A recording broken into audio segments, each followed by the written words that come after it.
So good to be here in person. So, cameraman, I hope I don't jump you all are recording right here. I want to jump you all. Everybody good? Yes. All right. I just for humor, I just need to test this to make sure it's working. Like you had a point up, and you had a point like here. All right. So let's see. Nice. So I'm talking about four pillars that I want to focus on, and I think it's very, very important that we touch on this one first. So I want to tell everybody this just based on the discussions, right? A lot of your goals are really long. Just being honest with y'all, y'all are taking really long to achieve those goals. Like every time we talk to somebody, it's like, yeah, I'm going to do this in 5 years. That could be done in 18 months. Wow. Like I was talking to some of y'all and I told, like every time somebody told me a goal, I was like, what if you do it in half the time? And I saw your face change. And that's what you need to do, because if your goal doesn't scare you, then it's not a good goal. And the only reason why I bring this up is that we've seen what's happening in the world. You all are not moving fast enough. I used to tell people this all the time, right? In the past, people always used to come up to me and be like, Jared, I'm not tech savvy, I'm not tech savvy. And I'll be nice and kind and be like, you might get left behind, you need to adapt. Now, I watch you and I tell you, plain franco meant you will die. There's no chance of you surviving if you do not keep up with what's happening in the world. And I know it's frustrating, isn't it? Because every day something different is happening. Every day some new technology keeps coming out, correct? Yes. All right, tough. Wipe the tears and get to the work. It's not going to change. Like I was talking to somebody, this is the start of the curve of what's going to happen. It's not going to slow down. It's going to speed up. So if it's frustrating you, that's the beginning. So trust me when I tell you, I promise you this, you're not moving fast enough. What I want to tell everybody is this. When you look at what you have to do to achieve your goal, you honestly have to start giving up stuff, because currently you cannot get to what future you're supposed to be. So go ahead and be slow. But trust me, technology does not care this rounds. It has no heart for anyone. It has no sympathy. It doesn't care if you have a legacy business. It's going to wipe you out if you don't adapt and get as fast as it is. I'm just telling you all plain truth. Because I keep seeing it. Anytime, this is what I will promise you. Every time you see any company in the Caribbean that says they're going out of business, go on the back end store and you just realize that they didn't adapt to where the buyer is in the market. They weren't fast. Because the customers are still buying, just not from them. So you decide, do you want to be as fast as how your buyers are? Or do you want to be comfortable in your bubble? Bubbles don't make money. I don't know if you thought I was coming with something happy, skippy, go lucky at the beginning, but I heard everybody's goals and I was like, this is a great product. And then I heard the timeline and I'm like, what?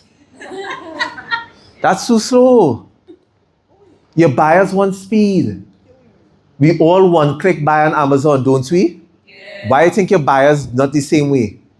Speed is like, and by the way, the reason I'm talking about these pillars, like Crystal, you love this. Eventually I'm going to write a book on this. This is how you future-proof so you can survive. Doesn't matter your industry. Speed is the number one thing. Speed. You have to ask yourself, can I do something in half the time? Can I get it to the customer same day? Can I do it for the customer within an hour? And I'll give you an example. I optimize, I think I'm over probably close to about 1,000 LinkedIn profiles optimized already. In the beginning, when I used to do LinkedIn profiles, it used to take me 7 days. I could do a LinkedIn profile in under 2 hours now. If you give me everything I need, I have a chatbot built out, I put in the information, you confirm it, I could copy and paste and do everything, including generating the image for your banner in under 2 hours. Are you doing that fast business for your customers? Don't wow me, ask yourself the question. Because speed is what is the name of the game. I want to move quick because I know it for a fact, I am behind the curve. So I'm just doing my best to keep up. So speed for me is the name of the game. Every time a new technology or something new comes out, I'm not going to be like, oh God, something new. Nope, I'm going to be like, great. Let's spend 30 minutes on this and see if I could implement it into my business. Does it make sense? And I've been doing sales since 2004. I love what we're in right now. Because we have easy access to everything. Anytime I hear anybody struggle, I'm like, can't, there's so much information online for free. What are you struggling with? I just have to find customers in a phone book. What nonsense you're telling me? Speed. That's all I'm focused on. And here's the thing. The reason why I could tell you this for a fact, I was doing training for a company here in Jamaica. The biggest challenge they said was that, Jared, when we go to customers, they're already getting bids from the competitors, so they compare in price. I was like, right, because you got there second. Wow. So when we analyze the market, we found the areas where the competitor wasn't going. Guess what? Customers didn't compare price because you came there first. Speed. Price is not an issue in the market. I don't care what anybody says. If you're there first and they're able to show the customer clear direction of how they could get your product, they don't want time to consider anybody else. If they have made it easy to buy. And you know how I know this? Most of you are not comparing shopping when they're doing one-click buy on Amazon. Buy. You don't think your customer like that? If you come to them first, create the offer that's easy for them to understand and they know that you're going to deliver and not going to compare anybody else. We good? Yes. Drink. Take a deep breath. Don't worry. Because here's the thing I love at the end of the day. Sales is ridiculously easy. To make it easy, though, is hard. Because there's a lot of work involved now. And I see a lot of salespeople who want to tell me, Jared, you know, to do sales these days, there's so much things you have to do these days. And I'm like, thank God we're compensated. Thank God for our efforts. We get the reward instead of a flat salary. So for everybody here who's entrepreneurs, let's get into the next most important thing.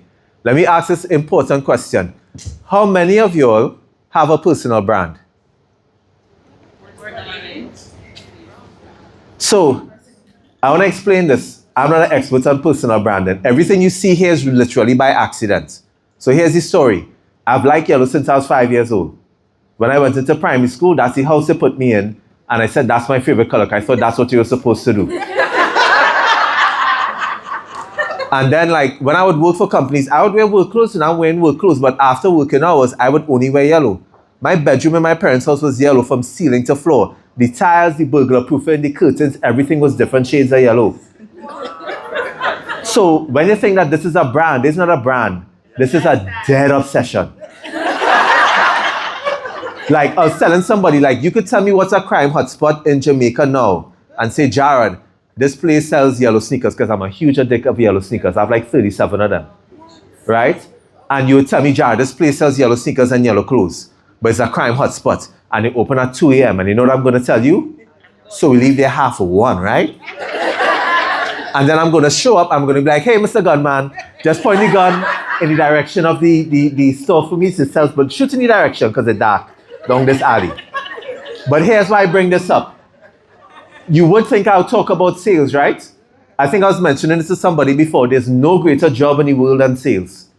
But the world we live in now, if you do not have a personal brand, if you do not have something that customers can identify with, you're not going to have a business for long. And this applies to even if you have an 8 to 4 job. Because if you cannot be identifiable and known for something, it doesn't have to be color, you're not going to survive. Because people buy people. That's the number one factor. But here's the thing I would tell you, which is, it goes back to the story. A lot of people are shocked because, again, they think this is a brand thing. So you know, like when somebody says they have a brand and it might be a color or some factor, but if you see them in real life, it's not what they do. No, people are in shock because I'm like, no, this is it. All the time. Like I wear nothing else but yellow. Every single day. And the only reason why I bring it up is that this makes a difference with customers. Because what I love, let me ask everybody a question. Show of hands, let me see. How many of y'all have bad meetings? Like, you know, you meet a customer who's not your ideal type. Yeah, I don't. You know why? All the content and my brand keeps them away. Because if you don't like yellow, you have no interest in meeting me, right? You save time, I save time. Your brand attracts the right people to you. So let's put it this way. If your personal brand is for high-end stuff, stop talking to poor people.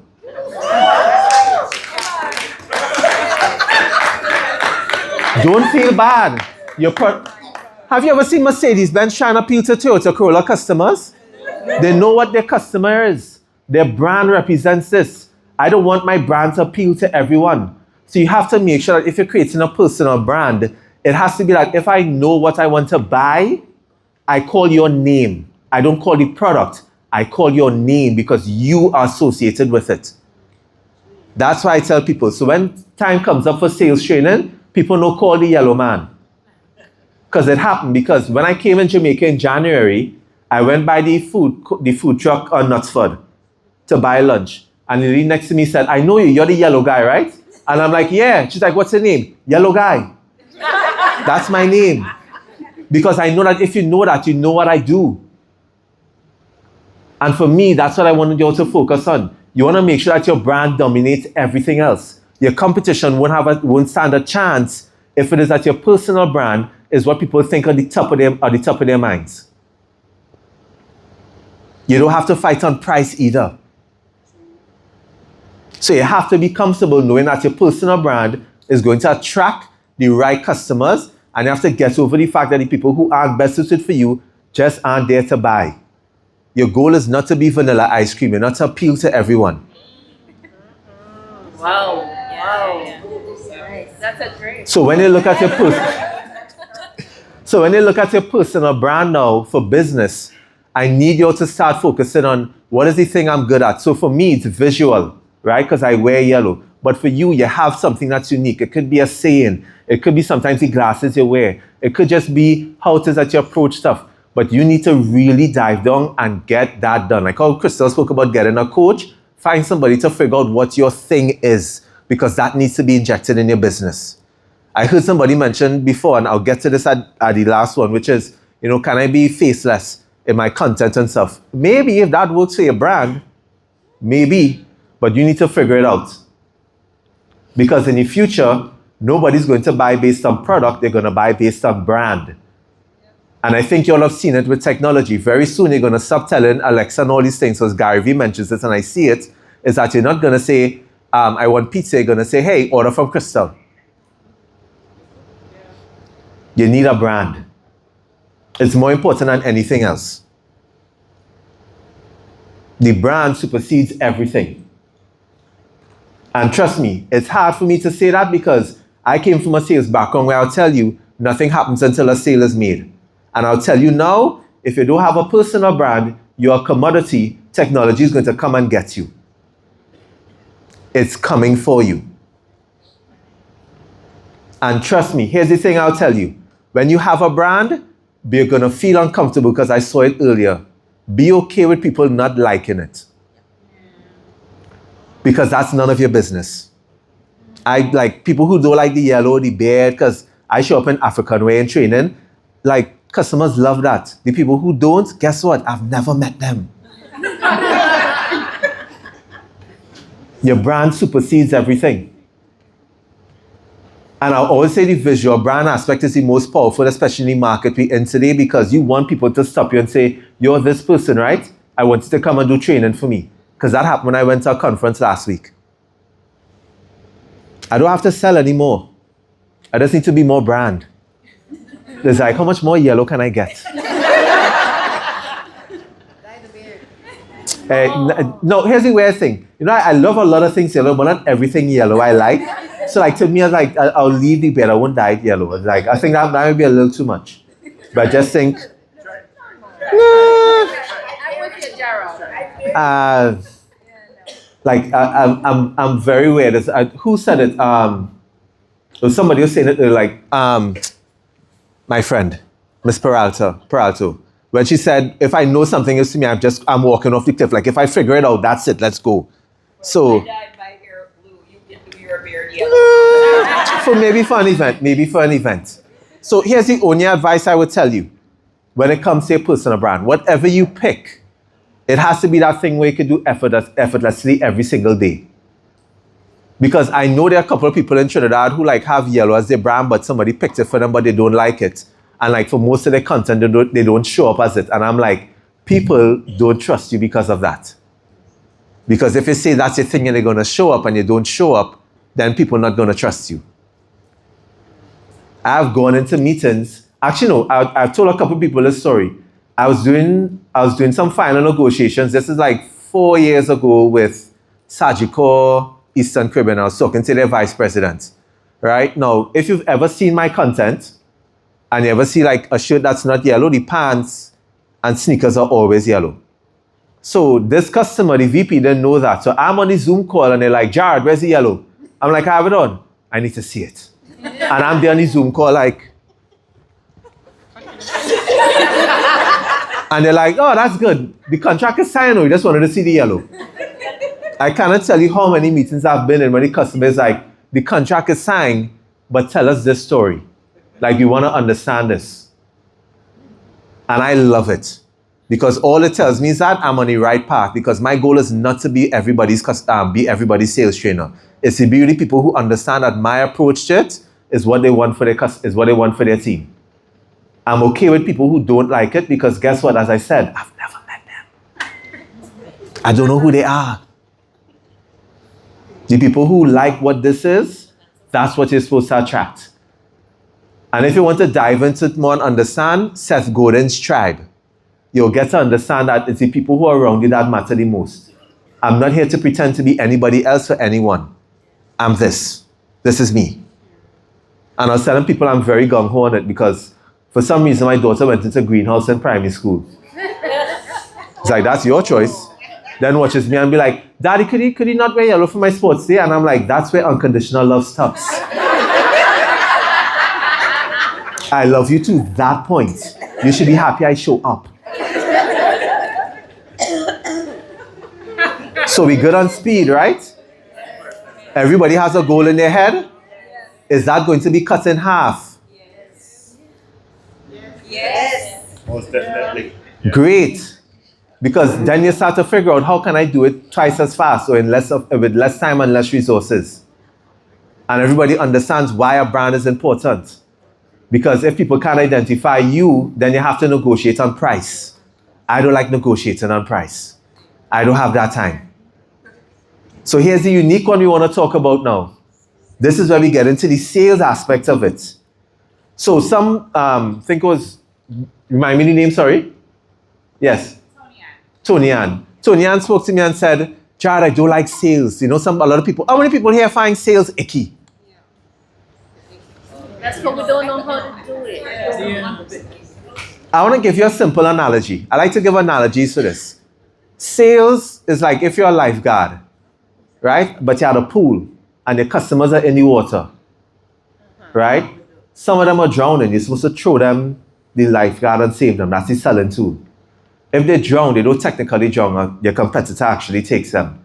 So in other words, you're letting somebody get a worse experience because you didn't want to take the effort to sell them and help them. Okay. So if you want to feel icky, I don't think helping people is icky. Is it? No. That's what you're doing, right? Is the person who buys your products and service better off than where they were before? Yes. Then that's not an icky thing. And by the way, no is a part of sales, right? So you're going to get people who will tell you no. So here's what I want you to do. When people tell you no, I want you to be comfortable defining the no. Because some people take it for face value. A no might mean no, not now. No might mean no, I hate your product, as in the industry, I don't do those things. Or it might be like, hey, honestly, no, because it's not a good time right now. But let me tell you the number one reason why I think people struggle in sales. It's because y'all are doing the same speeches and techniques from 5 years ago. Haven't your buyers changed? True. Yes. I want to tell you a real nice story, right? Well, let me see if they're here. The Sagicor people still here? You will love this, right?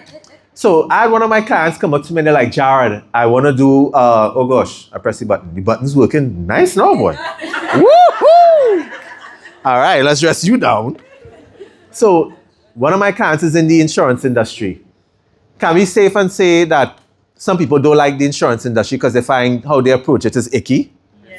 Right, because they're using outdated methods. I'm not knocking it, just explaining something. Just watch, don't worry. But it's because of how they're taught. Like, I'll tell everybody this. If you don't have insurance, that's a little ghetto. I'm just saying, my friends, the people who I call in my circle, you cannot not have insurance and be around me. That's just, I don't be around those kind of people. I don't like to be around them kind of things. Just saying. So if you honestly haven't, have a conversation, please. But back to the main thing. It's all about how you approach clients is what makes a difference. So I'll give you the story. My client came and said, Jared, I have a bunch of names that I got from a WhatsApp group.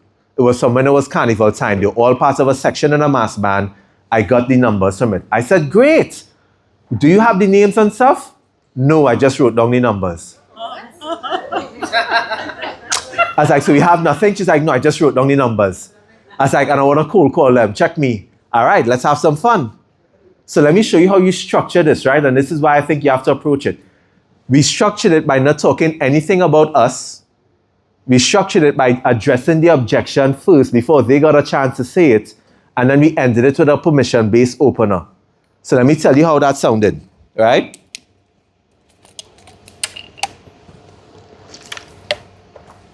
We called, and by the way, again, I only have these people's number. I don't know their gender. I know nothing about them until we call. Right? So the phone would ring, and I'll be like, the person would answer, and I'll be like, hi, this is Jared. And the person would be like, yeah. I'm like, hey, we don't know each other. Objection handled. But we have one thing in common. That's the curiosity. And everybody was like, okay, yeah. I was like, we both played mass in the same section, which was Humsey for Bliss and Carnival. Everybody who we called was like, oh, okay, cool. And then we went into the permission-based question, which is, you mind giving me 30 seconds? I could tell you why I'm calling. You could tell me if it's relevant. And if it is, we could have a conversation. If not, we can hang up. We're all good. Every single person said yes. Wow. Versus, and this goes across industries, not insurance. What do? Hi, my name is John Besson. I'm calling from so-and-so company. I want to talk to you about X and Y products because we think it's the greatest thing since sliced bread.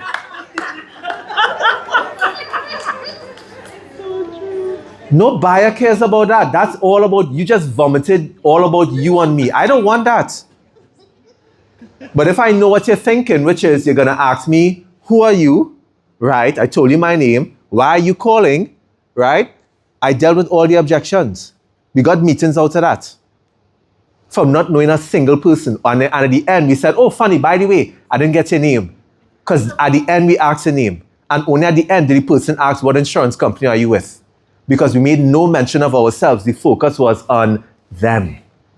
Y'all are making mistakes with your sales because they keep thinking you have the greatest product in the world.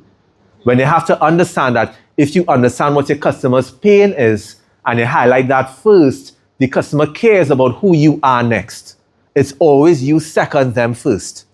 They don't care who you are until they understand that you care about them.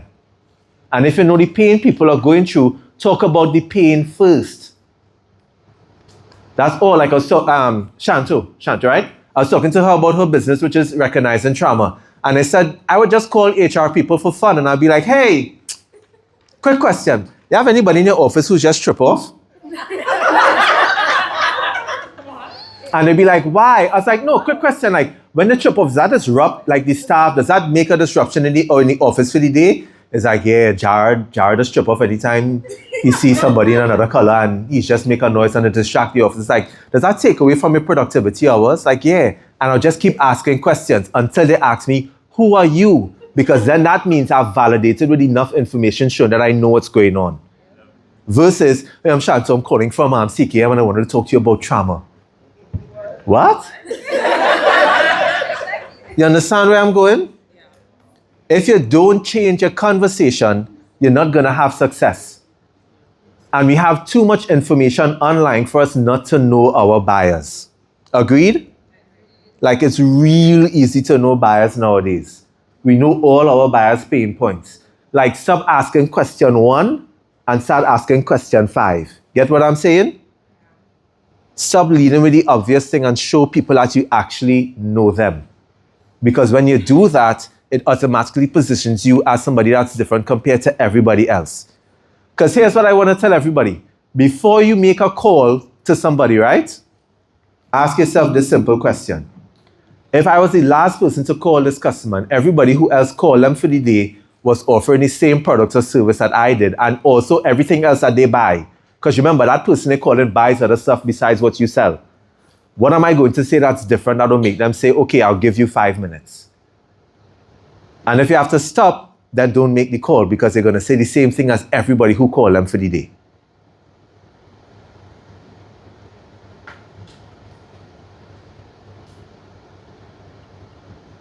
Now making you think of what you have to say, right? Right. Lead with the pain. Lead with what it is that they want to accomplish. And remind me the dry foods. Remind me your name? Sorry? Jervian. I would lead with companies, like if I'm calling distribution companies, I'd be like, hey, quick question. I was looking at your website. I noticed you guys didn't have any dry foods. Is that a category you're looking to fill based on the customer demand that I'm seeing from the US? Okay. Yeah. You're right at That's different from, hey, hi, my name is Jervian. My company name is this, and this is what we do. And the person's going to be like, yeah, I've heard that before. Because you know why? Everybody who else called was calling about products. Versus identify the need. And they could do it different ways. Like every entrepreneur I see here is that they keep talking about what your product is versus trying to understand what the customer pain is. The customer pain is way more important. And even if you understand the pain, let me tell you the most important thing you have to figure out after. Do they actually care about getting it solved? Because even though you have identified a pain, that still doesn't mean that they want it fixed. Like in Trinidad, years now, I think the guy's still around. He used to be a homeless guy. From his knee to his ankle had a big open wound. Never went to get it fixed. That's how some customers are. I know there's a problem. I see there's a problem. Do I want it fixed? No. That's how I get money. It solves something. So we need to understand what's the pain, if they want it solved, and how soon they want to get it solved. Versus talking about us, and this is what we do and we think we're great. Good so far? Yes. So let's talk about your sales targets. Do you think they're aggressive enough? Nope. Why not? So in addition to shortening your time, can you also double your sales figures? And in the case of Tonyana, she was talking about how many people don't like selling again. Let me see by show of hands to grow their business. Show of hands, you don't like selling, you don't like making the calls. You don't like doing it, right? Show of hands, great. Hire a salesperson and give them your salary. Why are you laughing? Hire a salesperson and give them your salary. Because don't you want your business to grow? Don't you want your business to grow? Right. Get rid of your salary. Give them your salary. Make sure they paid well so that they stay and grow the business. And after they grow it, then you can take it. But in some cases, I agree with what somebody said. Entrepreneurship isn't for everyone. A lot of y'all here built a business on passion. Passion doesn't sell. So hire a person to go and sell for you. Because trust me, the worst thing is when you love a product and it don't love you back. Because your bills due and everything else, and you're racking up expenses. Why? I'm passionate. If you're passionate, go and offer it to people. If you're passionate, understand that people who don't get to experience your product are not better off. And if you don't want to do it, hire someone else to do it. You can outsource this now. And the thing is, it might actually make sense, because if you think about it, right? I actually outsource like a lot of things in my business because I really hate doing anything else but like sales. So invoicing, no. Responding to clients' emails, nope. I don't even know what Renee and them sent me. I don't respond to that. I know my VA did, and like she'll send me a voice note, and I'll be like, right. I just send a thumbs up to whatever she puts. Because why? I want to spend time doing revenue-generating activities. If it doesn't make money, there's somebody else who could do it way better than me for a way lower price, faster, speed than I would do it for. How many of you all here pay to wash your car? Why? Because somebody could do it better. And somebody could do it faster. And with the time, you could do something else. If you don't like selling, pay somebody else to sell for you.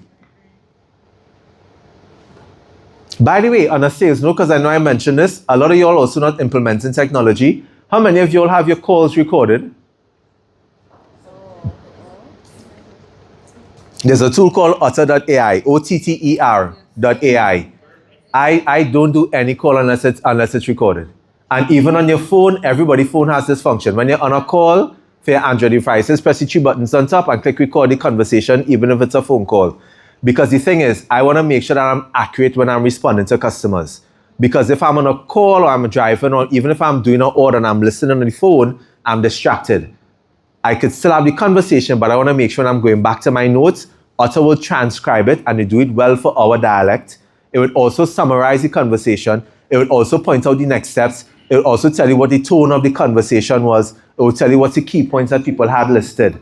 Why are we doing hard work? Like, we're not implementing enough technology. Everybody have scheduling tools in their business. Because I realize some people like talking to customers to say, so when they want to come, Monday, hold on. No, Monday taken. So what, Tuesday, hold on. Let's not do that, folks, please. There's free tools, Calendly, HubSpot, free scheduling tools, Setmore, free scheduling tools. It's way more professional to tell your customer, pick the time that suits you best. We need to adapt to what our buyer is doing. Because trust me, if you go out of business, it's not because the buyers stop buying, they stop buying from you. I want to make sure I'm selling the best way to get my clients on board. I want to make sure I give them the best service. And I want to talk about pricing too, because this is something I realize a lot of us fall short. And I was talking about it with, you was mentioning it too. Remember the name, sorry? Carrie Lee. I'll tell you this, and I said this years ago, and I'll repost this on LinkedIn because I believe this with my heart. If you give a customer a price and they tell you yes quickly, your price is too low. Please note that. And people get mistaken saying, no, Jared, they don't understand. They understand the value. No, they don't. They thought they got a bargain. If they understood the value, they'll spend some time thinking. They will tell you yes. But for me, if you tell a customer, this is the price, they say, yeah, no problem. Click, buy, your price is too low. And I don't know about you all, but I have sneakers to buy. I have to go down in some dangerous areas. I had to hire bodyguards to come up by next time. But here's what I want you to focus on. A lot of y'all, when you sell your services to customers, you're afraid to talk about price. And I don't mean your price, I mean afraid to talk about their price and their revenues. So you need to be comfortable asking a customer, hey, I'm not going to be sharing this with anybody, but what is it that you make with regards to revenue? Can you give me a range? Because what you are charging customers is not for your service. You're charging people for their desired outcome. That's what I tell customers plain. Jared, what do you base your pricing on? Per person, per hour, per desired outcome. And one of my favorite trainers in the world is a guy called Keynote. You could read his book called Gap Selling. GAPSELLING. And he broke it down simple. Buying a tablet for a headache, how much would you pay? If it is that you didn't have a headache, you pay the normal Panadol price of $250, right? What if it is that you had to pay so you could get rid of a headache because you're going to talk to a Fortune 500 CEO who wants to invest 10 million US in your business? How much are you willing to spend for that Panadol now? The price changes, right? Right. Because it's the desired outcome that you want to achieve. We're not focusing on this because we're shying away thinking that it's wrong for us to talk to a customer about their prices and their revenues. How do you want me to help you, Mr. Customer? My head big, but I ain't a magician. I can't read your mind. I need to understand what revenue you're trying to achieve. What's the goal you're trying to achieve? What does that outcome look like? Why do you want to achieve that outcome? And when I get to that now I understand how I'm positioning my product. I understand why I'm positioning my product for the customer. And I don't talk about my service now. I am positioning my product to show them what is the desired outcome. So please be comfortable talking price. Okay? How are we on time? Hey! Let's talk about my favorite one now. So, I don't do any prospecting for my business. All my customers come to me at the buying stage because of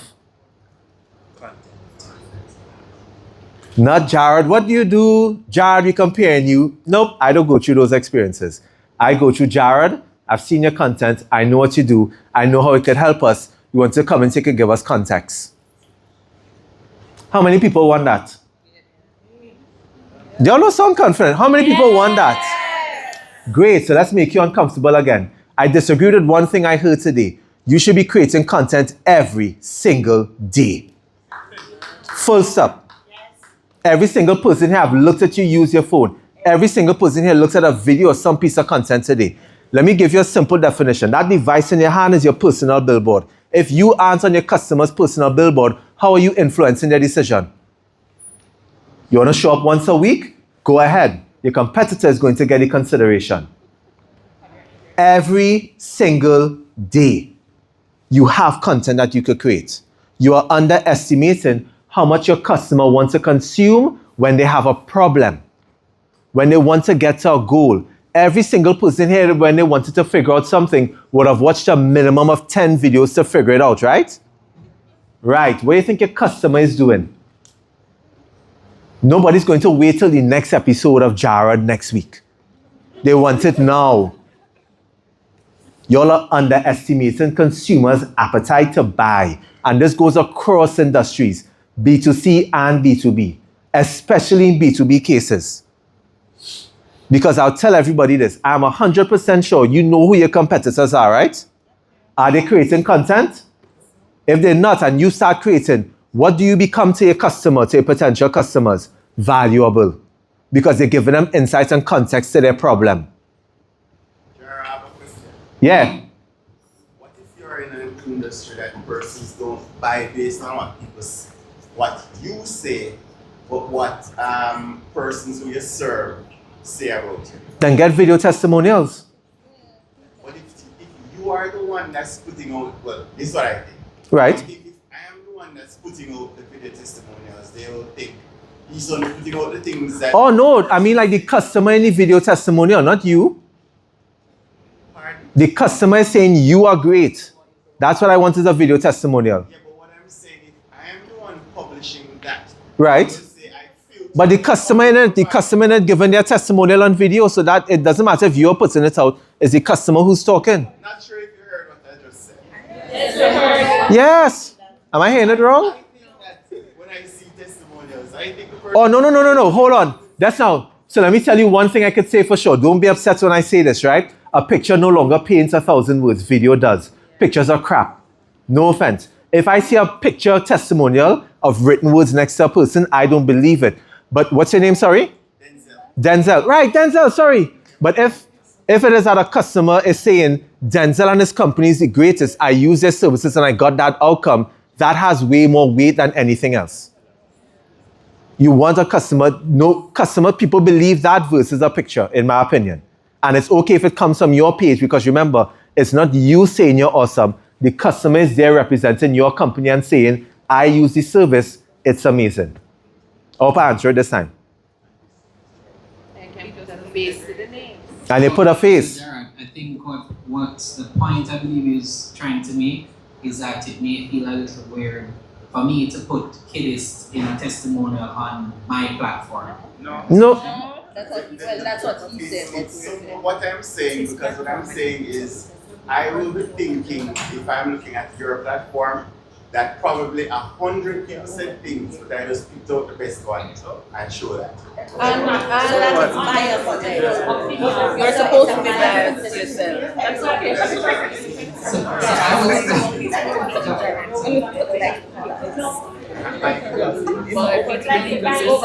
I got lost a bit on that one, I'll be honest. I would tell you video testimonials work, even if people see customers on your page. So I would say that the hurdle that you would have actually is getting the customer to do the testimonial in the first place. But it's a subconscious thing. We're not going to think about it that deeply. The persons who would have the objection would have had the objection anyway. And here's the thing. So here's what you're supposed to do. If customers have an objection, create content off of that. I have a simple theory in my mind. If I get asked one question, 100 people need the answer. That's why I create content every day. If you are asked questions by people every single day, then you need to create content based on it. I don't want to talk to 100 people and answer the same question. I want my content to do the work. And by the way, here's what I would mention as the number one thing. The reason why I say pictures are garbage because pictures aren't diverse. Video is the number one type of content you should be creating. Like the next hire you should be doing for your company, if it is that you're struggling with sales, is somebody for content. Nothing else. Because think about it this way. I'm recording video right now.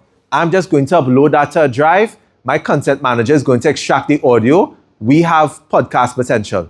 Then I'm going to extract the text because that's going as a blog on my website. Then I'm going to take that transcript and I'm going to put it in infographic and create a carousel that summarizes what I was talking about in the conversation so that I could post it. Then I'm going to take it in opus.clip and I'm going to chop it up into multiple pieces so I could put it on LinkedIn and YouTube, which are my two main platforms for leads. Pictures in doing that. And then it answers the questions that I know people are asking. You're not creating enough content. There's no way you should be doing it once a week, once every other. No. Every single day. And here's the reason why. I'll give you this scenario that you need to understand. When people come to buy from you, you're mistaken thinking they started their sales process there. They started their sales process way before they had the conversation with you. The frightening part is, think about how many people did not reach out to you because they didn't influence them to that point. Because the content didn't get to them. Because you thought a once a week show was good. We want to binge on the problem. Because every time I have a CEO tell me, I looked at all your content and a CEO knows who I am. You know what I tell myself? I'm not creating enough content. And I did 429 pieces of content last year. 300 were video on LinkedIn. And I don't repurpose content. Because all I understand is what buyers want, I'm just going to answer it in content. And I'm going to keep testing stuff. Because I'm not looking for everything to be viral. No interest. I'm looking for leads. I'm looking for influence into people's buying decisions. I want to make sure that from the minute you want to do sales training or you want to get your LinkedIn stuff done, find the yellow man. Done. I'm doing my job. These are my pillars. That's how you survive. I don't know if it makes sense. You might think I'm a crazy person, but... Makes sense. It makes a lot of sense. And by the way, the last thing I'll leave, because I know we have questions and I know we're on time. Please bet on yourself. Yeah. And ignore other people. Like, when I started this, I had to block out everybody, like even my wife. Because they didn't understand. And I'm like, that's great. I understand. And like my first big contract was a year of her salary. Like, I understood. Yeah. So please bet on yourself. Your goals aren't big enough. I've heard you all talking. You're not aggressive enough. My first year in business, again, I did 200,000. When I made it, I was like, oh, that was easy because like that's what I was making in corporate. Then I said, oh, let's double it. And I made 373,000. And I'd rather fail at that than putting my goal at 250,000. And last year, I think I did 801,000. TT, which would be about 110, 115,000 US.